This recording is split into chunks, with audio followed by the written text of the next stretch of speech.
Hi, I'm Michael, and welcome to Beyond the Screenplay, the podcast where each week we do a conversational deep dive analysis into a film.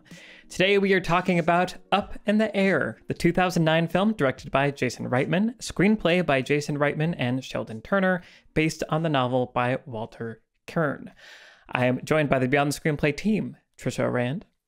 Hello, everyone. Brian Bittner. Hello, hello. And Alex Calleros. Hi. So I'm really excited to talk about Up in the Air because I like it a lot. And it was, so before Lessons from the Screenplay was a thing, I had committed to, I'm going to read a bunch of screenplays and learn as much as I can. And as I started to read them, I was like, well, I'm going to write blog posts about each one I read. And that'll help me internalize lessons and then be able to share them with people. And basically, as I started to write the first blog post or two, I was like, I think this could be a video essay. Strangely, one of the very first blog posts I wrote was about Up in the Air because it was one of my favorite movies. I knew the script was great, and then I, was reading it for this purpose and extracting all these cool lessons, and I was like, I'm going to write a blog post about it. And so it was almost a ready-to-go video, but for some reason, it never became a video. But I found the script for it, and tons of the things that I identify in the Up in the Air script, we went on later to make videos about. So maybe I'll share the script to patrons because it is kind of fun. And there's a lot of important things to learn from the screenplay, as we will talk about. Nice. But yeah, this movie is really, really good. I remember a hazy memory of seeing it. It came out in 2009, so it was the year after I graduated college. And so I was back in my hometown, and I feel like I went to see a movie. And I was like, oh, wait, they still make movies like this? This is a character story, and it just no one dies, and it's self-contained, and it's well designed. So it's kind of left me wondering, is this the last 90s movie? Maybe. I feel like it might be. And I also, it was funny watching that this time, I was getting Groundhog Day vibes from it, and some of the the design of the protagonist and his arc, and rereading the script from, 5-6 years ago. I also thought that then, so I haven't gone insane, which is good. But yeah, so I love this movie. I think it's charming. It does so many plot structure things so well. The performances are great. 3 Academy Awards nominations for all 3 of the leads is pretty impressive. So I think, yeah, it's a great movie. There's a lot to be learned from it. What do you guys think of this movie? Trisha, what do you tell me about Up in the Air? Yeah, so I saw this in the theater. It came out in December, or it was late at the end of the year, right? I think it actually came out in November, but I caught it, I think, in maybe early December or something of that year. And I went on a date to see it. It's actually a great date movie. I don't know. I feel like because it's so rich for conversation afterward, it's the kind of thing where you can definitely go out for a drink afterward and really dig into it. And I don't know, it's really great. Did you sneak out after, or did you say goodbye? Protocol is tricky. I don't know. Yeah, no, it's just, but the one thing I remember is that I audibly gasped in the theater when the reveal happens, where she opens the door and the kid runs up the stairs, and you're like, it could be okay. And then the guy comes in and you're like, oh, it's not okay. It's really, really bad. And it is a twist, and it's so, the movie's so, I want to get to it later, but the movie so consciously avoids hinting it to you at all in any way. There are no breadcrumbs. You could never know, right? That is coming.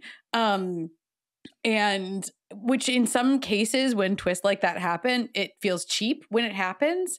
But in this case, the themes are so embedded in every part of this film that it just feels like, why didn't I see that coming? And it's the movie literally never hinted it to me even one time in the character or in the dialogue or anything. But it's so, that twist is so earned by the thematic work that's being done that it's just it's brilliant, and it punches you straight in the gut, and it's unforgettable. To be honest, I haven't seen this movie since I sat in that movie theater on that date in 2009, but I remembered so much of it, but especially everything about that moment and how it's filmed and how it's approached. And Right. like what a testament to like the structure work and everything that's been done that leads to that moment.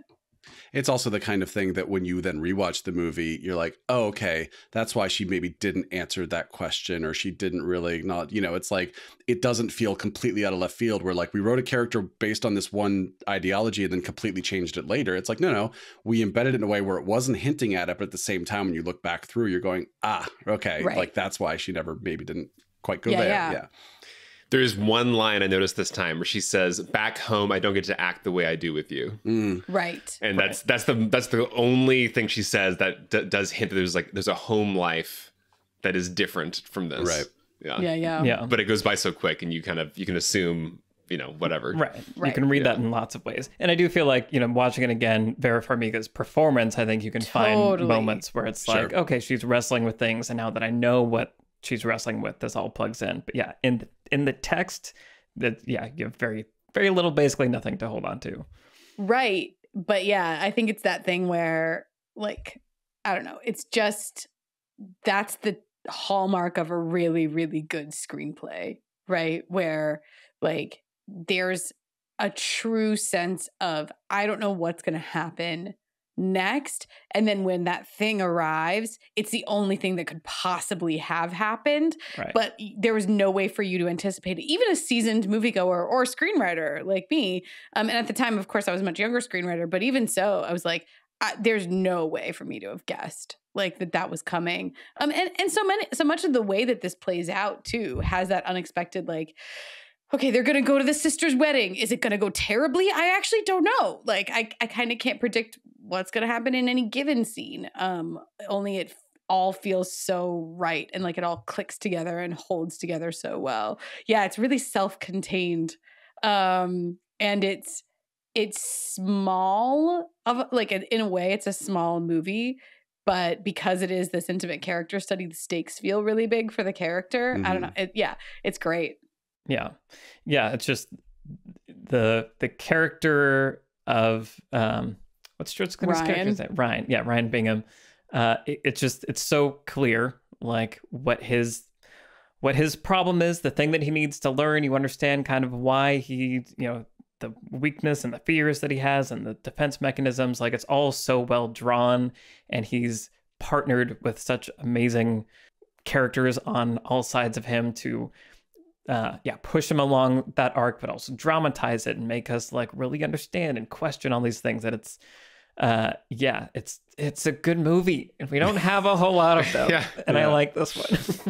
A good original movie. I know it's based on a novel, but it's a good original film. Yeah. I mean, so like there's so many things to talk about. I'm like, the design. So actually one of the things, because character plot structure stuff is all really interesting, but also, as I was saying, this movie feels kind of like the last 90s movie, and it was made in 2009, so obviously not 90s, but it was this kind of before era in technology, which was kind of fun to revisit, where like they don't have iMessage, they have iChat, and the new technology that Natalie Keener is bringing into this firing services is video chats.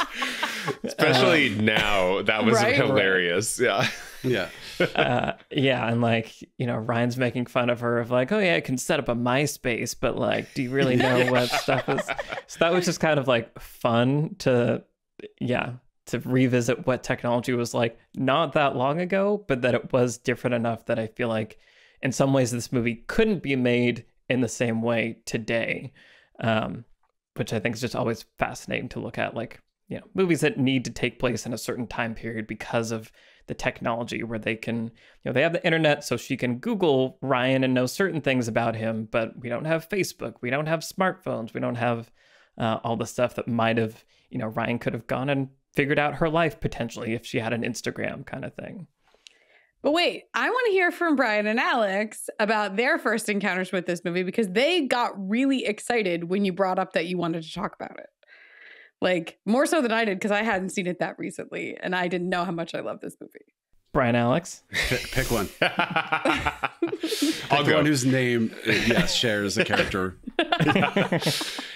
Yeah, I mean, I remember just being really, really moved by this movie that I did not expect to be moved by. You know, I remember seeing the trailers and it looked fun.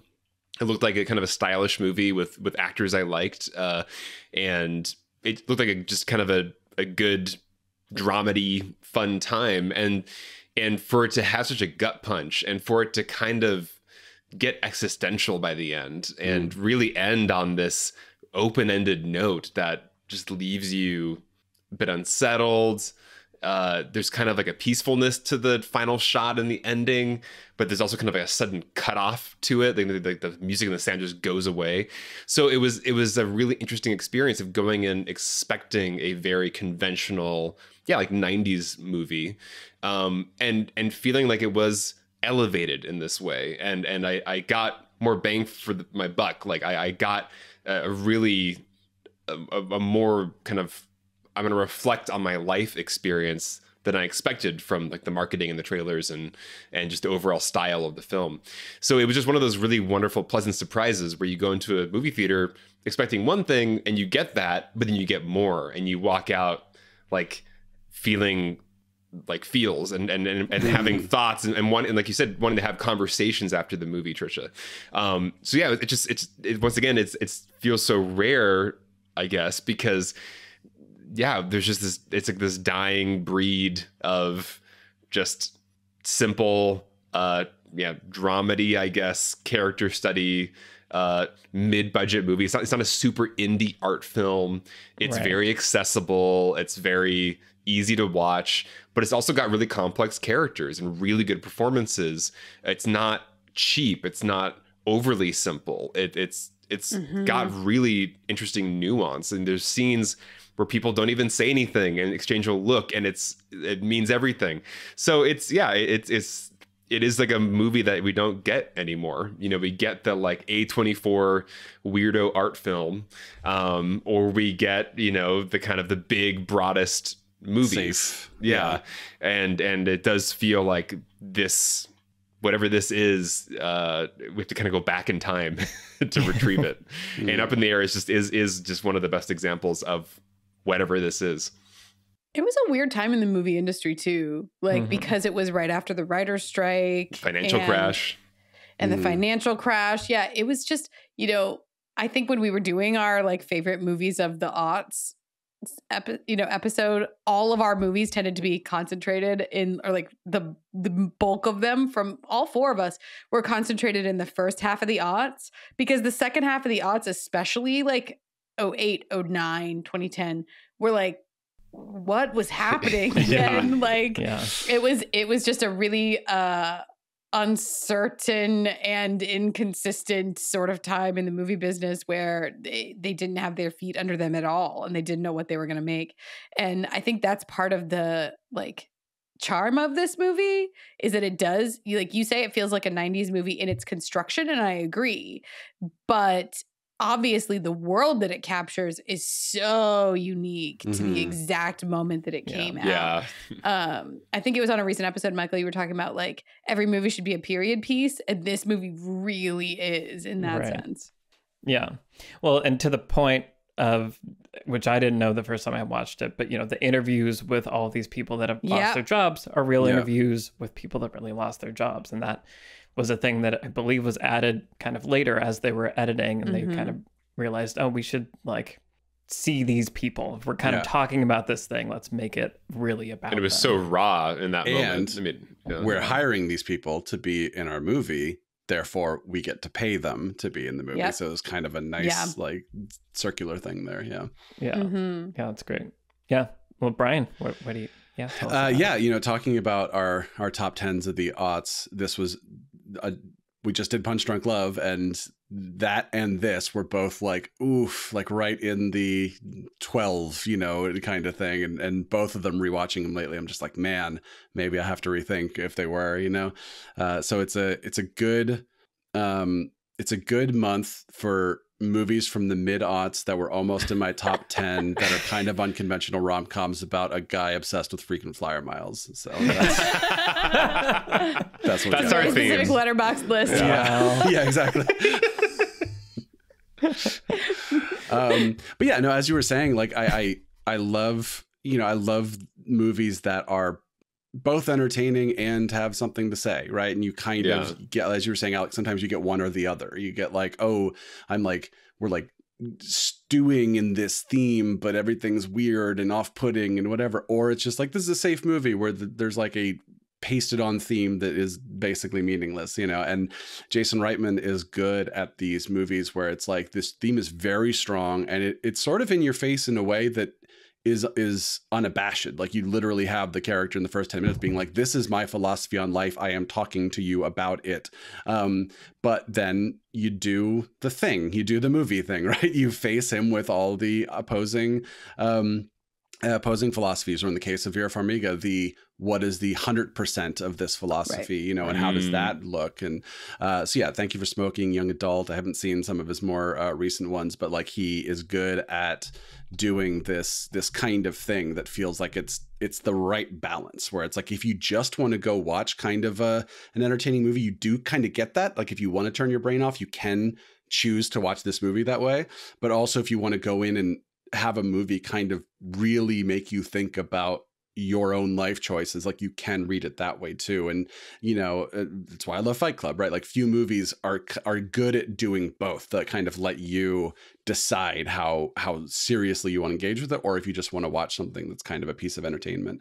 So lots to talk about. I also early Anna Kendrick, who is the microest of micros, and I just knew I loved her right away. And it's weird because the other early movie that we know her from was directed by Jason Reitman's British twin brother, Edgar Wright, Scott Pilgrim. Right. So we were seeing the early stages of her career. Those of us who aren't big Twilight fans, at least, who right. She was new to us. Yeah, I feel like this was the movie that like launched 1,000 crushes on Anna Kendrick, in my mind anyway. Similar to Groundhog Day, what you were pointing out, Michael, it does remind me of that for a very specific reason, which is this has the beautiful like chicken and egg premise protagonist match, where like you have a protagonist who has like a very specific life philosophy, as you're pointing out, of like, what's in your backpack? You can't be tied down. Motion is living. And then you take that and you marry it to the premise. And like, I don't know which came first, right? Because like it's based on a novel. And, I know that Walter Kearns, when he was writing the novel, was like, knew a lot of people who were like, traveled, 350 days a year kind of thing. So I don't really know. But like, if you look at the premise and then you ask yourself, who is the central person that like would live this way, and what would his life philosophy have to be, and what would it mean for that character? What would then that flaw be that's like embedded in the philosophy, right? So if you take the premise of like, okay, here's a guy who literally travels and fires people for a living. Who would that guy be? What must his problem be? Let's dig into that. Or you could start it over. What if this was your life philosophy? What kind of job would you have? And then logically follow that extension out.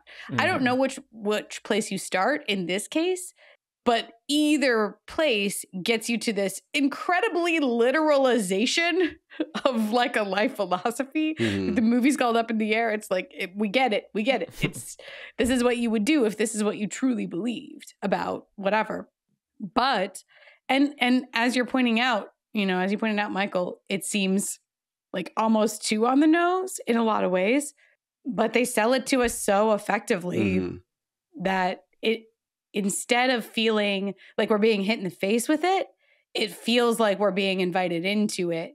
And it's so perfectly married to everything that comes after, or like that the premise naturally gives rise to this story about this particular person, because those two things, it's not just like, what if this guy did this thing? Like, that's like the dartboard way of constructing a premise and a character arc. And this is not that way. This is all of a piece. Yeah. And then you juxtapose that against the sort of victims of his job, you know, who Exactly. you're opening up with. Yep. And I mean, that's why I love the real interviews, because that makes it just feel so much more visceral and so much more real. You know, it's not just who would this guy be, but it's like it's showing it immediately communicates to the audience, like, this is somebody who's comfortable with doing something to other people that we probably wouldn't be comfortable with, or the average person wouldn't be comfortable with, because that's how removed he is from sort of empathy and emotion and et cetera. Yeah. It makes me realize that, you know, on the noseness feels bad, I think, when it is that kind of like pasted on top. Like you said, Brian, we see sometimes like cookie cutter movies where it's like, yeah, this, you know, now this scene needs to happen. Now it's the midpoint, so I guess something's got to change. And here's the crisis. Oh, but it's easily resolved. And here's the theme, everybody. And when we feel those things aren't naturally coming out of the story, that's when it feels like on the nose in a bad way. This movie is so good because even though everything's so clear and so strong, it's all integrated. You know, like every character is here to serve that theme, to serve like the main character's journey. And so it doesn't feel bad on the nose. So I think it's a good example of like clarity and almost being like forceful with your theme doesn't have to show up in a bad way if every element in your movie is like integrated and serving that single theme. And this movie, yeah, it does feel like every choice, every turning point is exactly right and natural, and not just, oh, we're on page, 70, so now this happens. Yeah. I feel like, and I think Trisha, you must have said this at some point, but yeah, I think it's much better to have a really obvious theme than no detectable theme whatsoever. And yes. I think that, I think there might be a kind of thing where, I think as movie watchers, sometimes when we know something is wrong, we feel something is wrong, we go for the obvious thing. I think we talked recently in an episode where, Brian, I think you mentioned like actors get blamed for bad dialogue all the time because Godfather the audience... 3. Yes. Yes. Thank you.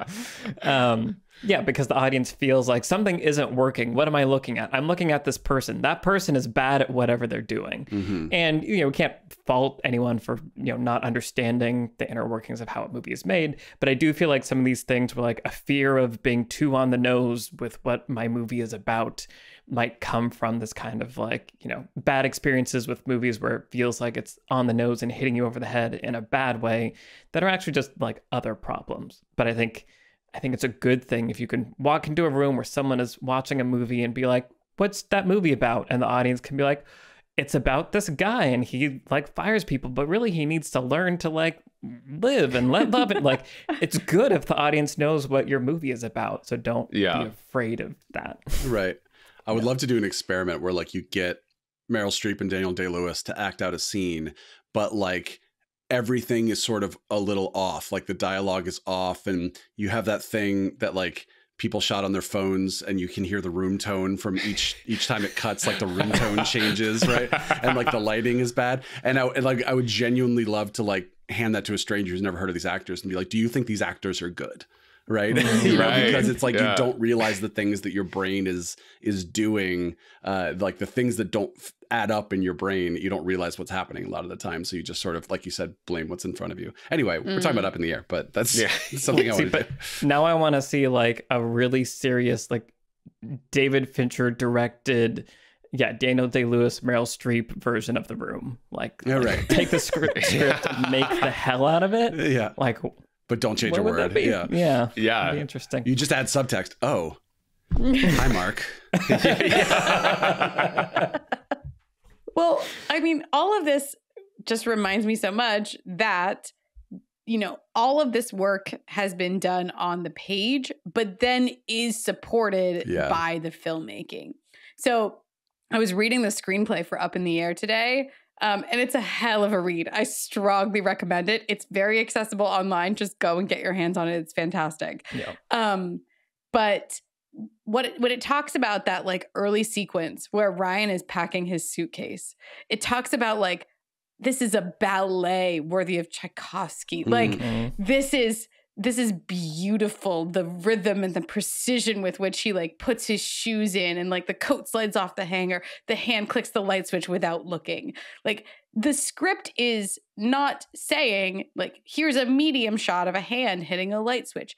It's describing the like sort of thematic feeling of who Ryan is. And then, you know, Jason Reitman, who obviously wrote probably, I'm sure, all of those lines that I'm describing about in the screenplay, he is then translating that, and when he puts his director hat on and is like, okay, we're going to do this series of cuts or whatever. But again, it starts with like the character work that's on the page, and then it's supported by the filmmaking. And so, you know, Alex, I think called this movie stylish a few minutes ago. And yeah, this movie is stylish as hell, but it needs to be stylish because it has to sell us Ryan's lifestyle, right? Yeah. In order to get us into like Ryan's mind, and make us think that Ryan is cool, we need to see how people react to him, how like effortlessly things come to him. Like he talks about like, you hate these things about traveling. I love these things about traveling. And it's because they're easy for him, right? The way he navigates the world. And that's how the character is conveyed on the page. And then the filmmaking, also the editing, the shot selection, like, and yeah, the performances too, all support that. So, well, and it's showing that he's good at what he does. And that's, as we've talked about many times, a classic thing that gets us into a protagonist where expertise, which is, a tall mountain to climb in some ways, because, you know, Ryan is someone that goes around and fires people, but he's good at his job. He's good at flying. But he also, when he fires people, he has this like empathy to it. Like he does have this, sure, he's doing a, you know, despicable-ish thing if you want to look at it that way, but he approaches it with care and wants to do it really well, and like understands the vulnerable place that other people's in. He's not callous with it, which would just make him totally a bad guy. Right. Yeah.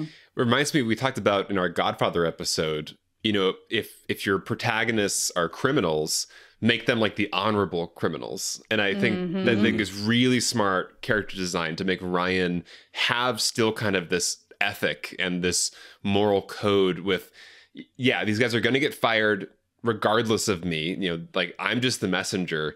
How can I do my job in the best possible way to make them almost like reverse psychology feel like this is an opportunity, even though they're most likely screwed. And so I do think that's a really important choice, because yeah, if he was just a total corporate shill with no heart who doesn't give a second thought to anybody he talks to, then I don't think we would get on board with this movie, because it's just like, oh, you're just a bad person. Yeah. And it's also one of those things where some of his character flaws are hidden in the first act and sort of are being brought out then by, you know, especially Anna Kendrick's character, where it's like he seems like the empathetic one until the woman says, I'm going to jump off a bridge, and she's like, oh my God, he's like, she's like, do you ever check up on him? He's like, nah, there's no good that could come of that, right? And you're like, oh, okay, so maybe he's not quite. But as you're saying, Alex, the movie kind of has to get us on board with him, even if we just think he's a good guy, quote unquote. But then I love the design of Natalie, because I feel like the easy version of this movie is Clooney gets stuck with his brother-in-law for the movie, right? It's like the Planes, Trains, and Automobiles or something, where it's like, here's the complete opposite of you, who has a different set of values, and now they're going to peel it apart. Whereas Natalie and Alex are just sort of clones of this character. They're like, oh, we all have the same philosophy, and we all agree about the way to do things, basically, but they sort of are, you know, the levels are so different, right? Because as we find out with Alex, by the end, she is absolutely committed to this way of like compartmentalizing, you know, her lives.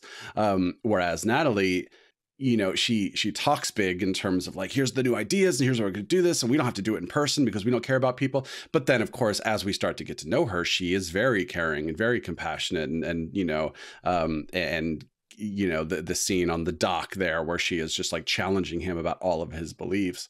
So I just think it's like there's like an elegance to the fact that the character, instead of the easy way, which is just have a bunch of characters who are complete opposites of each other, it's have a bunch of characters who are very similar to each other, but the ways in which they're different is so telling. And then it becomes the character web to make the protagonist do what we need the protagonist to do.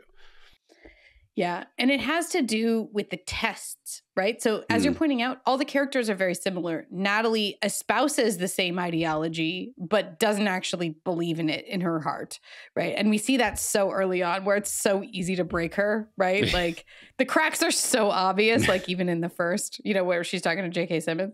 And then we see like, yeah, we know that Vera Farmiga's character, Alex, is like stone cold all the way.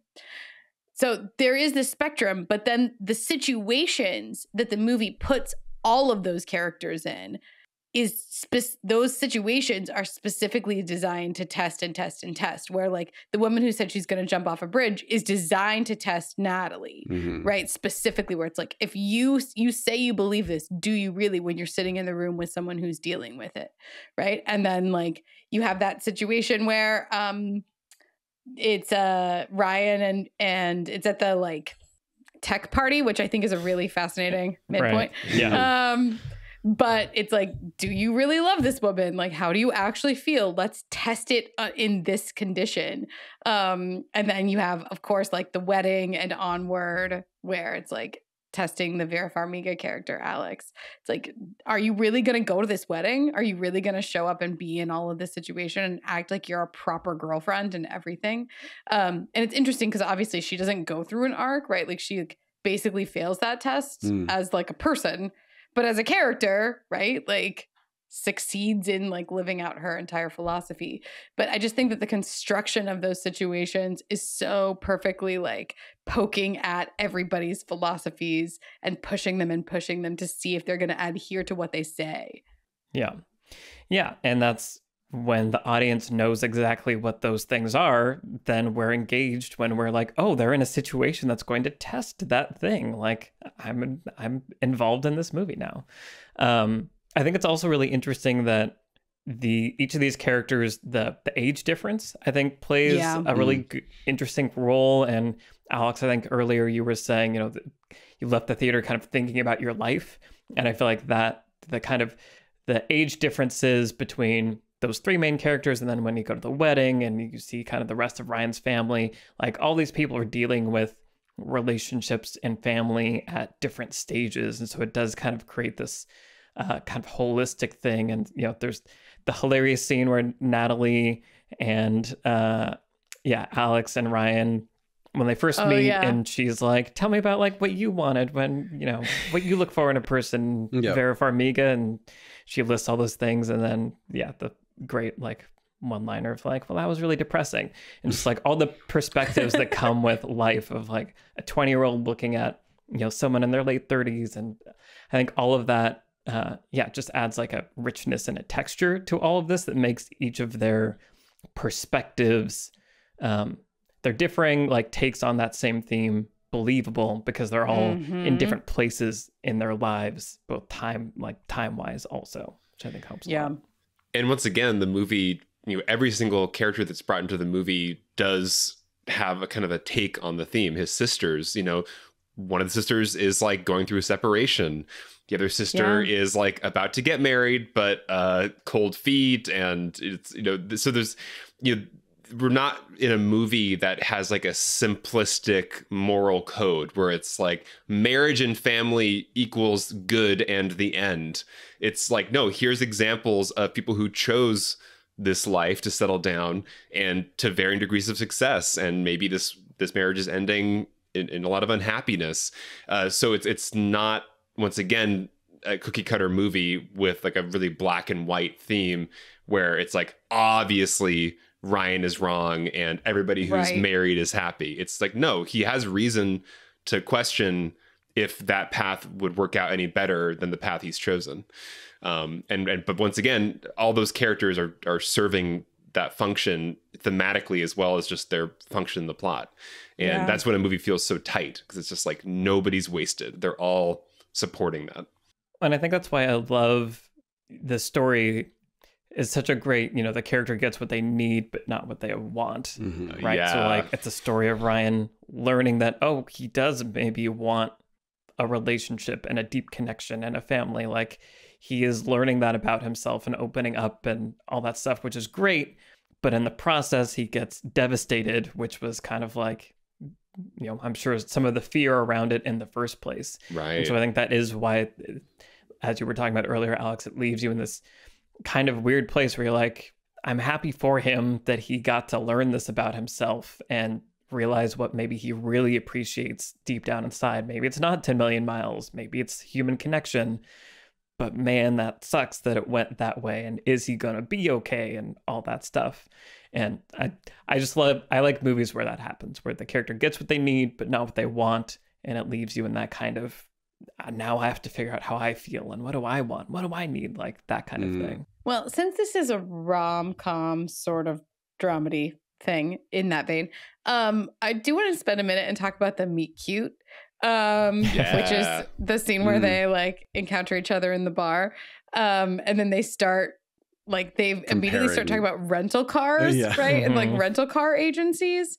It's a really clever little piece of dialogue, right? That conversation, because it gets at all of this, right? Which is like Ryan meets somebody who is so similar to him in a lot of ways, but yeah, is equally matched, has similar interests, like is also clever and on his wavelength, where he's like, hey, that new car rental agency, they're not bad. And she's like, is that a joke? Right. He's like, yes, it is. So good. Right? Where like he like tests her a little bit and she like passes with flying colors. In the script, it's after that moment that they tell each other their names. You know what I'm about to say, Michael? Yeah, there's a parenthetical in the script. So like parentheticals in screenplays are typically for like a delivery that might be unexpected for the line, right? Where you like absolutely need to indicate to the actor, okay, here's what the line says, but the delivery needs to be delivered with this attitude or whatever in order for the line to work at all or make any sense, basically. And you do want to be sparing with them in your script. But in this script, the line is, I'm Ryan, but the parenthetical for the delivery is in italics and it just says, I love you. So it's like, that's great. He says, the line is, I love you, but the line is, I'm Ryan. Right. And it just goes such a long way toward the scene when you read it on the page, but then obviously that's like what's imbued. I mean, and Vera Farmiga and George Clooney have amazing chemistry. Mm-hmm. And I was also reading an article about like the editing process on this and going back and forth with like catching the way that they like capturing their chemistry in the way that it's edited, which is really beautiful. But yeah, it's a really great meet cute, and I've talked about it on this podcast 1,000 times, but like if you want us to like a couple, it needs to be based on something. Like they have to have something in common. They have to understand each other in some way. And even those little moments are just like, I love them, be together. Like you guys, there's no one else who would understand the two of you the way that you understand each other. Right. And even the follow-up scene in the bedroom, like after opening the they've had laptops sex at the same time. Oh, it's so great. Yeah. And there's another visual. I love that once they do go to the wedding together, there's like the shot of them and the airport opens with the shot of their suitcases next to each other rolling together. And it's like cute because you know them. It's like, oh, they have their little rolling suitcases together and they're off. And it's another little visual way of showing the relationship. Yeah, you mentioned the editing, Trisha, and I do remember viscerally from the first time I watched the movie, there are looks they give each other when they're getting kind of tipsy at the bar that feels so authentic. Like there's a real twinkle in Clooney's eyes, like looking at her, that you can't fake, and the editing is just so perfect because it just captures these little like super authentic moments of real chemistry, and yeah, like when that's not in a movie where we're supposed to care about the couple, it really can be fatal, because we need to have something real pass between these two people to make us like need them to be together. And this movie like strikingly has that in spades in that first week. And And it goes all the way down, right? So thinking about that scene where they're talking Anna Kendrick's character through her breakup, right? Where they're all sitting in that lobby bar and having a drink or whatever. And he's, Alex is talking about like, here's what I want from a man, and like, here's what I think about things. And George Clooney's character, Ryan, is not saying anything, right? He's just kind of listening to these two women talk about like men and relationships and everything. But the way that the editing is capturing, like there's that 2-shot of them and he's kind of looking at her a little bit, or like you can see how carefully he's listening to what she's saying. But then you're also like watching Vera Farmiga's performance, and then it cuts back to Anna Kendrick's character, and who's like centered in the frame by herself, and then you have like a wide that anyway, it does so much work to keep us in the space with all three of them, because this is character work for all three of them. All three of them are expressing things about like what they want and who they are, and that extends to what they want from each other, right? Like, and the shifting dynamics in the scene of like, maybe Ryan is the one, like maybe it is the thing. Alex, like listen to what you're saying. Like you can see him wondering too, and the editing like makes sure to get that in the 2-shot, or like even in the close-up of him, of like him listening and being like maybe, and you see the wheels turning. It's beautiful. It's masterful. Yeah. The other thing I want to say about the filmmaking is that I really like that there's no unnecessary music score. Like there's a lot of moments where they're like, no score. We're just going to have the dialogue, the scene play. And there is score and it's great, and it comes in when it needs to. But I like that it doesn't over rely on the score to tell us how we're supposed to feel about what's happening in any given moment. And I think that's, you can do that when, as we're saying, you have these great performances, great characters that are great on the page, but also these performances where there is real chemistry, and you can see the wheels turning and you understand the subtext. You don't need to like put in a little, I don't know, like a harp going by being like, look, they're in love, audience. Like we feel it just from watching them and sitting with them in those moments.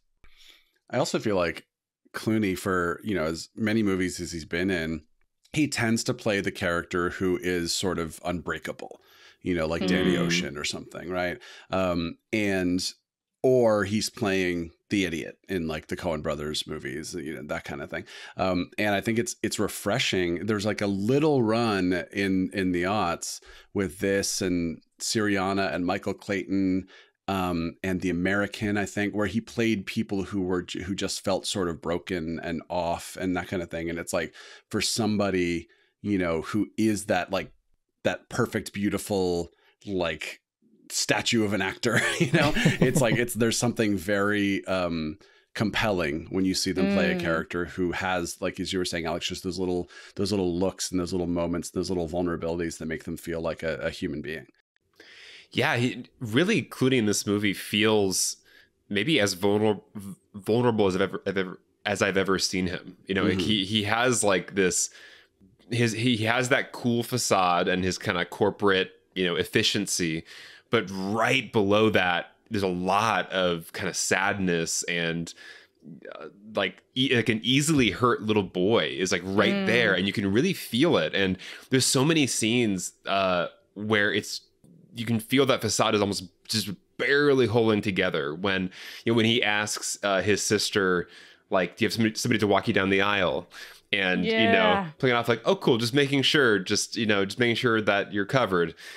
Even early on in the movie, when his neighbor comes in and we have this whole hint at like this kind of ongoing relationship. And, he's playing it off as, oh, cool, great, you're seeing somebody.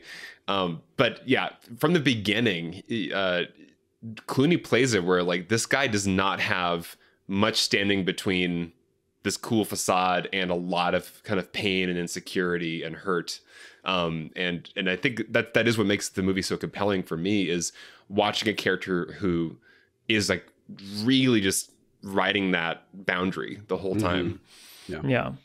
Well, yeah. And that it's, each of those moments are these, like you're saying, these little moments of vulnerability. And I love that they're just kind of sprinkled throughout and kind of serve as the big turning points in the movie also. Like like the midpoint scene where Anna Kendrick is pretending she can't sing, and they're sitting on the boat. I thought about that. Yeah. I was like, girl, carry a tune. We all know. Yeah. But yeah, it's Clooney and Vera Farmiga sitting on the back of the boat, and there's that moment where he's like, she brings up the backpack, and he just says, "Recently, I've been thinking I needed to empty the backpack to know what to put back in." And like just that one line, and that's kind of the only thing he says like in dialogue about where he's at, but that tells us so much because we know all the stuff about him and that his philosophy is, it's the midpoint thing. He's kind of getting it, but he's not ready to fully commit to all of that stuff.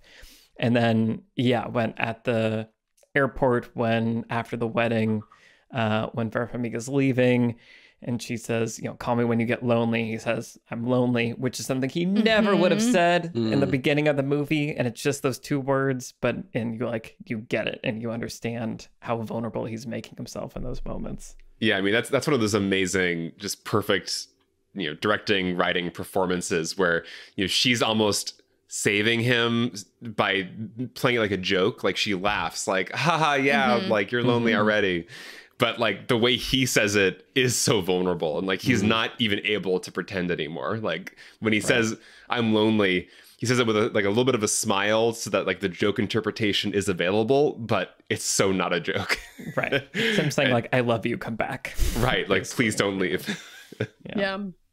I think one of the critical things that the movie does is sell us on their relationship in 1,000 subtle ways. Like there are some big ways that it sells us on their relationship, where we talked about, like the first time they have sex, they're like perfectly in sync, and like they, are like, okay, well, let's meet up and do this again. This was all really great. And the meet cute's really great. And like that first romantic encounter, we like buy it. We'd like them together. And then that they have that phone call, right, where she's like, "Why didn't you call me?" And he's like, "Well, I didn't really know what I was supposed to do." And she's like, "You don't need to worry about it." But like clearly she likes him, right? That's like the very act of like her calling him, even though she's like passing it off as being like really breezy and like it's fine.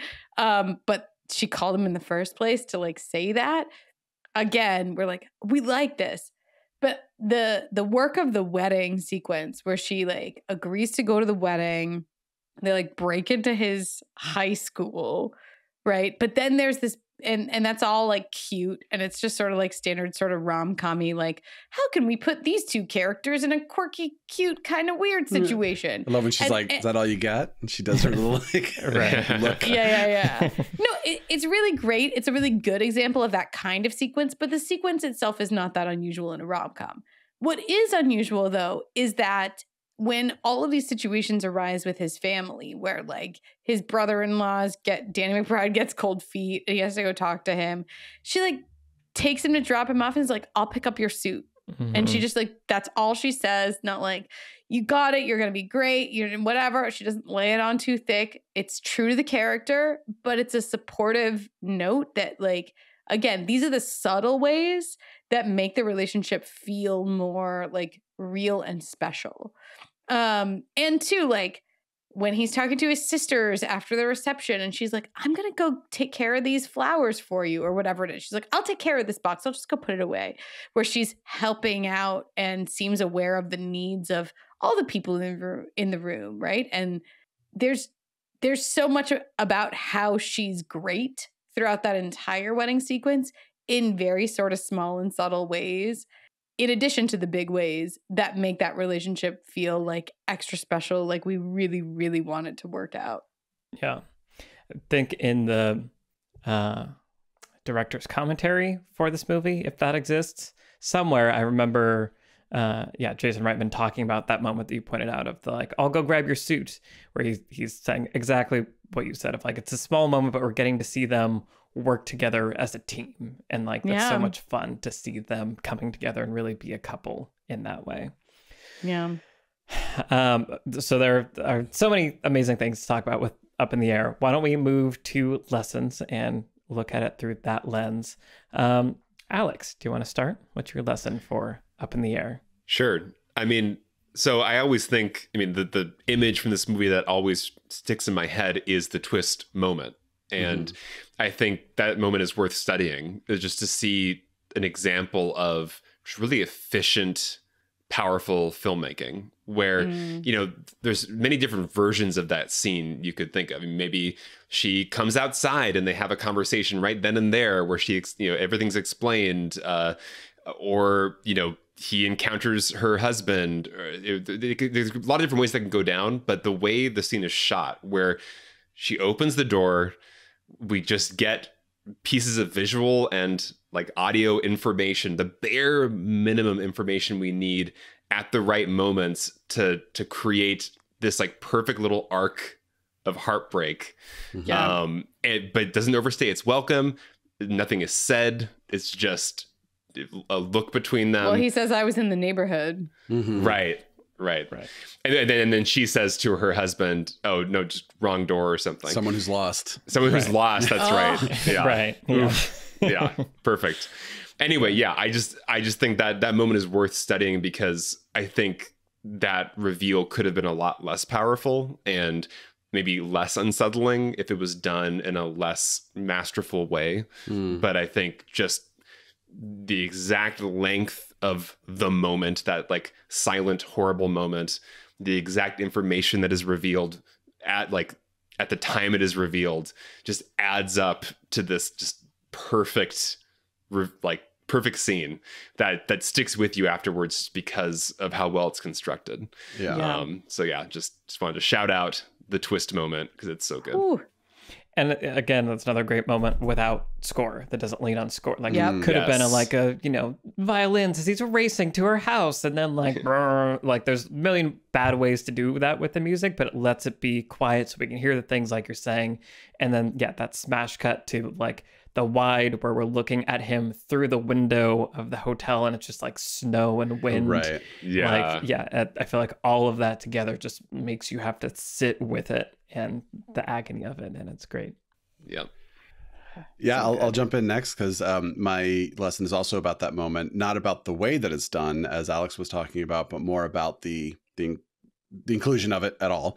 I've talked a couple times on the podcast, I think in Q&As, about Q's and A's, there's both, about these movies where I call it the protagonist learns their lesson, but it's too late. As opposed to the movies where the protagonist learns their lesson and they're victorious at the end, you know? And the problem is I don't like to name movies when I talk about this. And I always want to talk about Up in the Air, but I'm like, I don't know who has seen that, right?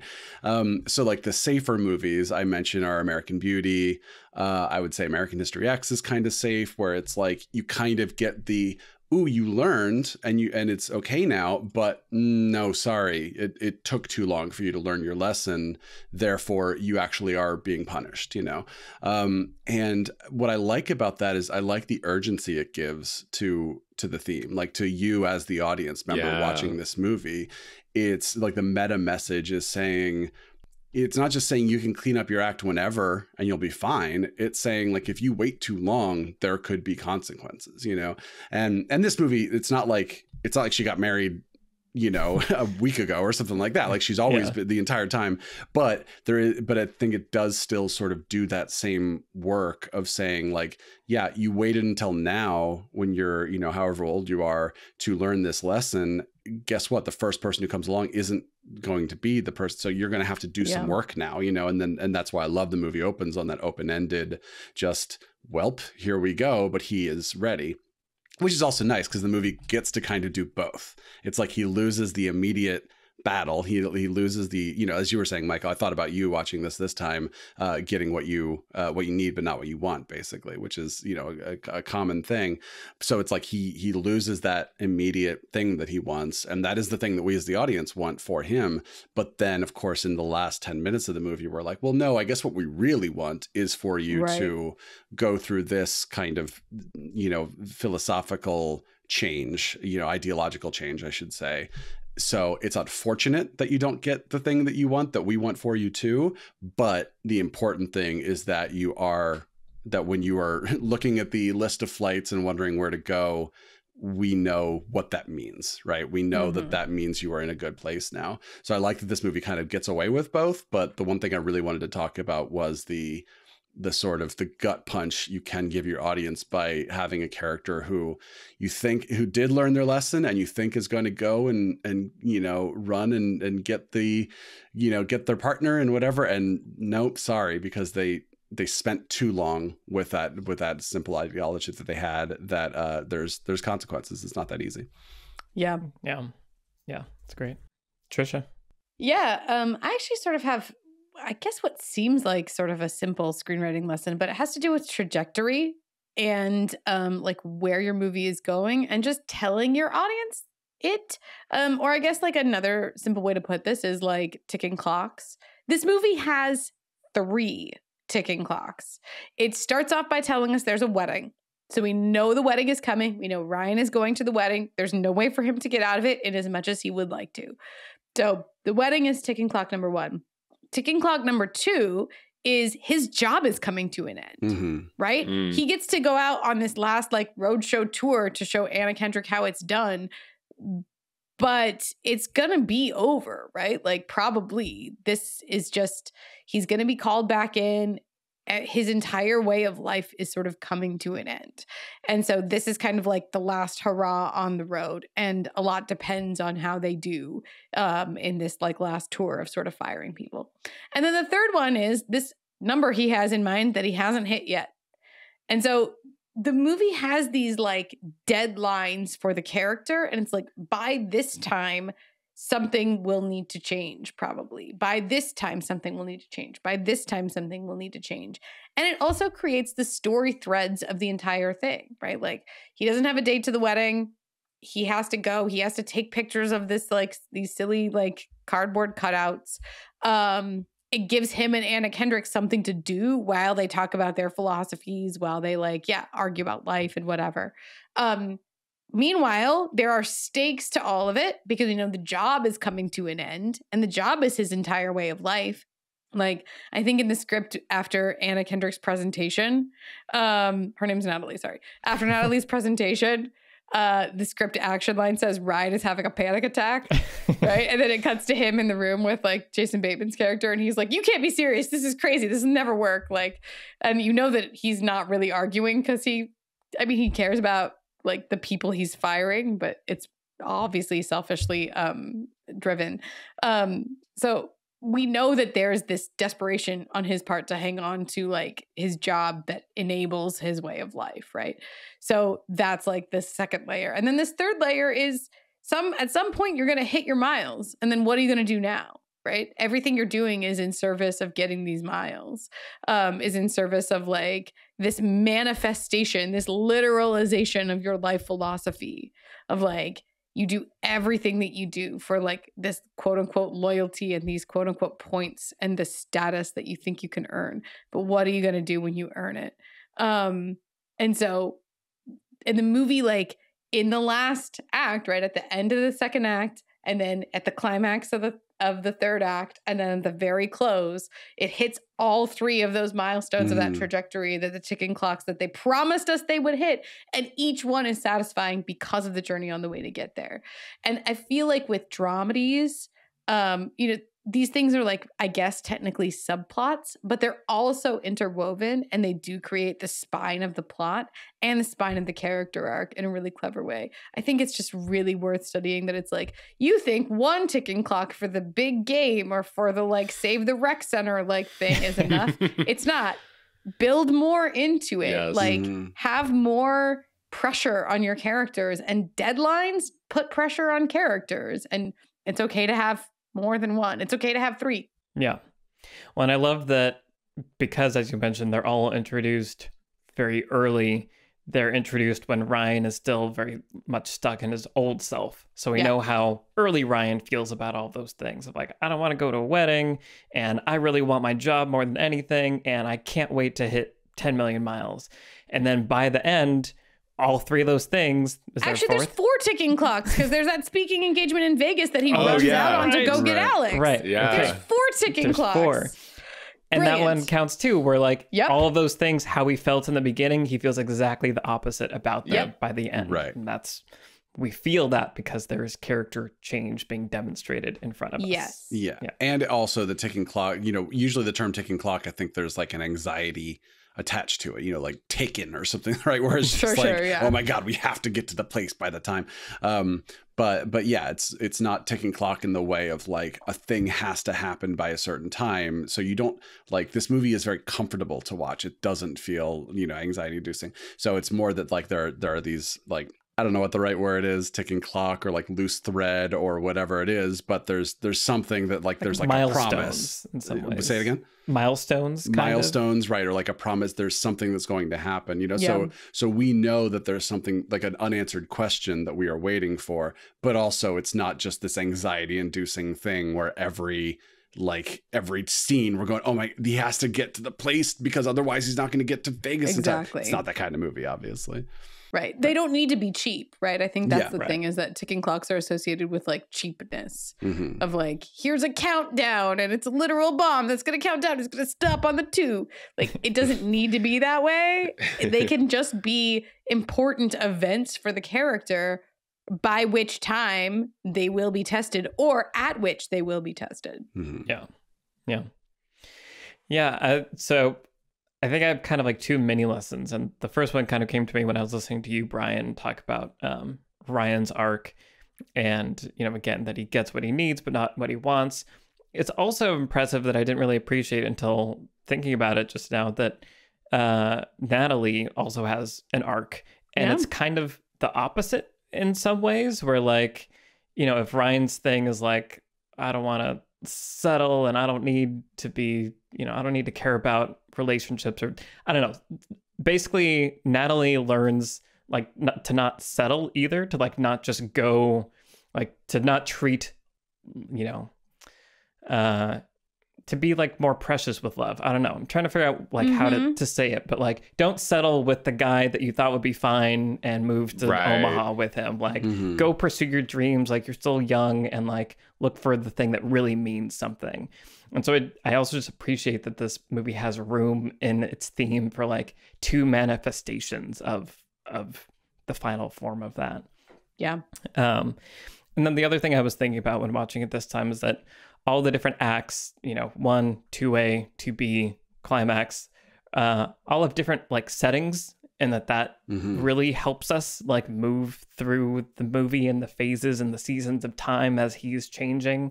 We see him in his early stage, but he gets called back home, and so it's work stuff, and then he's on the road with Natalie, and we're flying here, and we're flying like kind of 2A is America is where it's set as they're flying around firing people, and then it's the wedding. So yeah, I just think that's it's just good. I think it helps you. It kind of ties into what you were saying, Trish, of giving the audience like trajectory and sort of setting expectations of like, we're at the wedding now. Like this is the part of the movie where we're going to be at the wedding, and we're in this phase of things. So I appreciated that about the movie a lot also. Yeah. So many pretty good. lessons. It's a pretty good movie. Yeah. I want to watch it again. Yeah.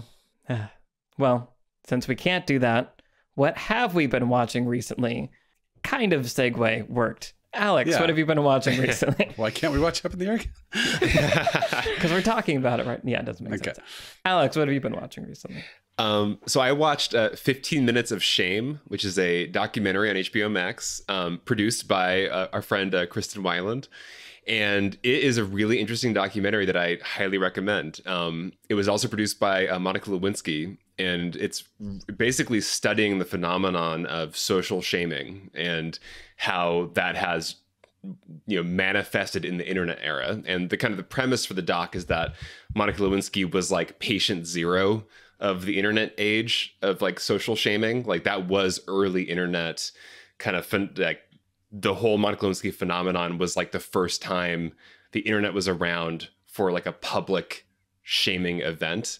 And the documentary goes into like personal stories, but also kind of the sociology of public shaming and why humans like are so like almost like human society has always had some form of public shaming. And now we have these tools and social media and the internet that has just like amplified it and like virused it in this like really strange way that is just like not good. And it gets into all different kinds of public shaming. There's the kind of there's stories where it's like somebody did do like a bad thing that they like regret doing, but they're like a whole person and their lives are over.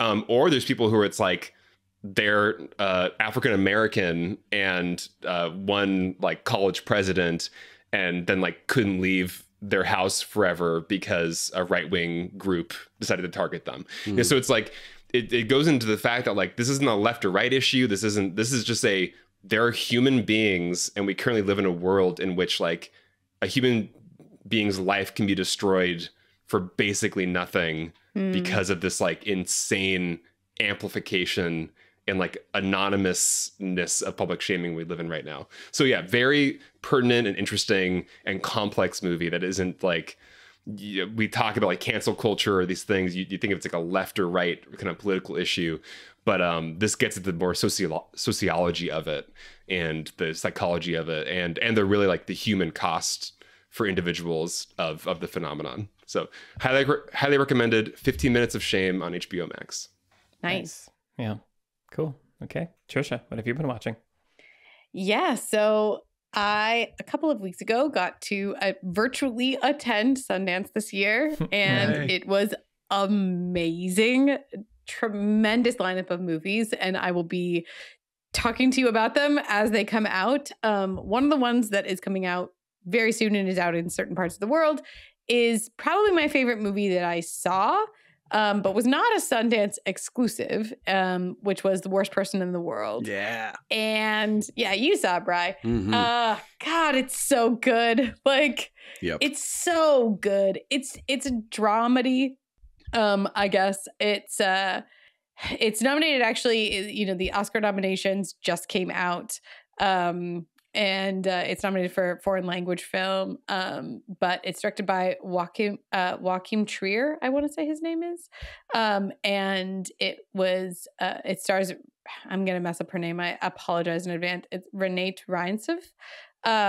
It's so beautiful. It's just this really fantastic portrait of like a young woman in like the most confused stage of her life, basically. And it just captures so much of like relationships in life and this sort of like sense of indecisiveness and unsettledness, and it's so funny and it's so sad, and it's just a really wonderful little movie. So if you have the chance to see The Worst Person in the World, I had heard like so many people hyping it up, and I thought, no chance. It's as good as people say, but it's really wonderful to watch. It's one of these movies that's divided into chapters. Oh yeah. And like, it's like divided into 13 chapters, and like it has like a prologue and an epilogue, and it just tells you the story about this person and all the people sort of in her orbit and how they all sort of like, how she sort of thinks of them all and relates to them all. But it's just so beautifully shot, and the central character is so magnetic. It's wonderful. Yeah, what like maybe my favorite performance of the year. Yeah, I mean, yes, it's yeah, strong recommend. Keep hearing good things, and I keep hearing good things, so I guess I'm gonna have to go watch it. That sounds great. Awesome. Brian, what have you been watching? Well, speaking of Oscar-nominated foreign films, since the nominations just came out, I figured it'd be a good time to talk about Drive My Car. Oh, nice. Yeah, which is a Japanese film based on a short story by Haruki Murakami, who I haven't read that short story, but I've read a couple of his books and a couple of his short stories, and he's named multiple after Beatles songs like this one. But I always like him as a writer. He's has a good.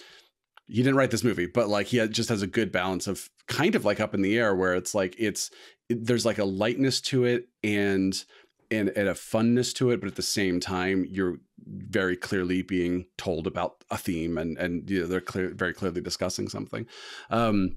So the main character of Drive My Car is an actor and a director, and his wife is a screenwriter, and she reads the scripts that he is working on, the plays that he's in, she reads the other characters' parts, and then he listens to that on a tape as he either drives or is driven to rehearsal. So he like, part of his routine is he's an hour away from where he is going so that he can listen to that tape on the way.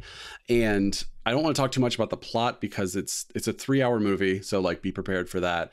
But like, what I would call early plot stuff is like 30 minutes into the movie. So it's like, I don't even want to mention what that is.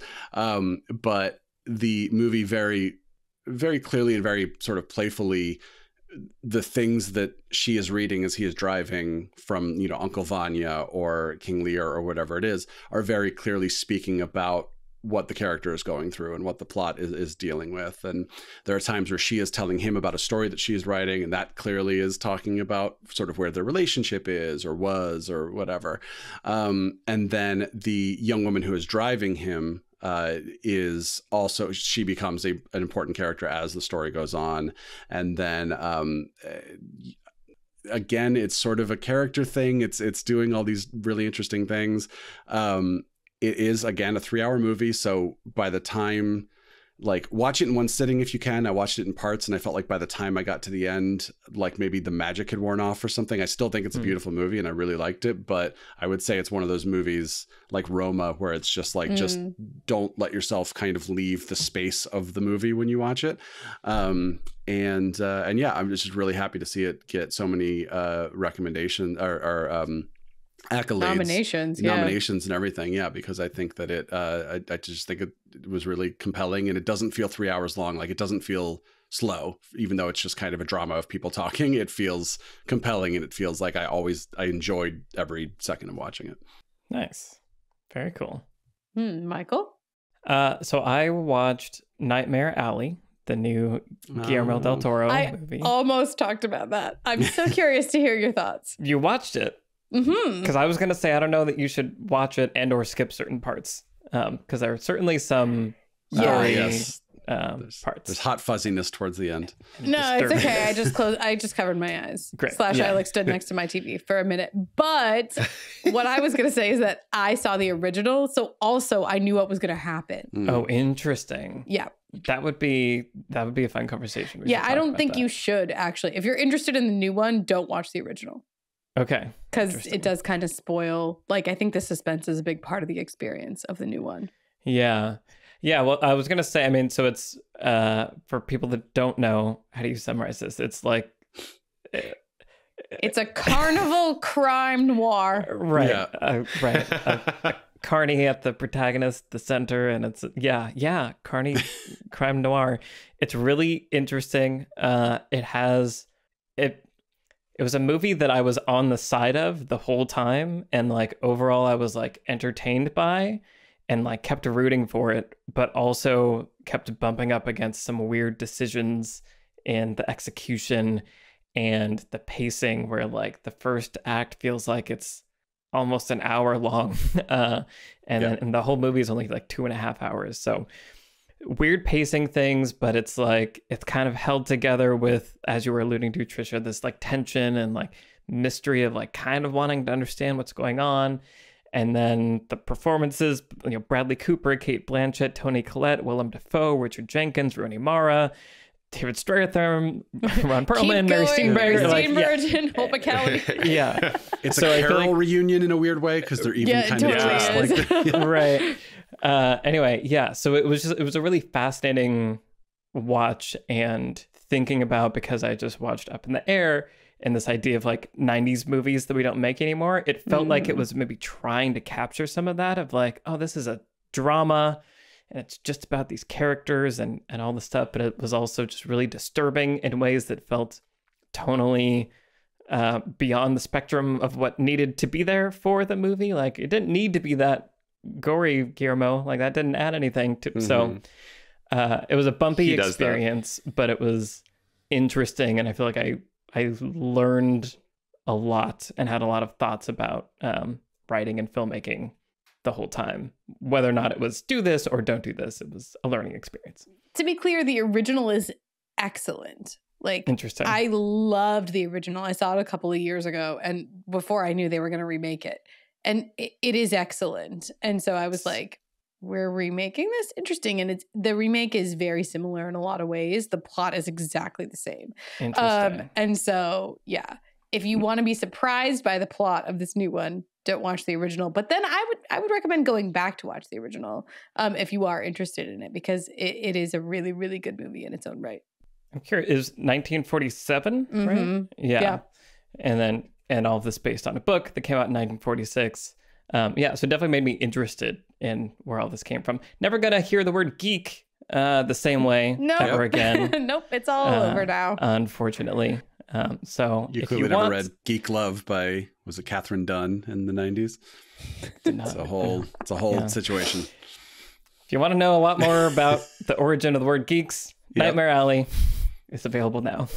Also, stunning production design. Just Yes, absolutely stunning. Like, my jaw was on the floor. Yeah. Awesome. Okay. Well, this has been our conversation about Up in the Air. We want to say thank you, as always, to our producer, Vince Major, and our editor, Eric Schneider.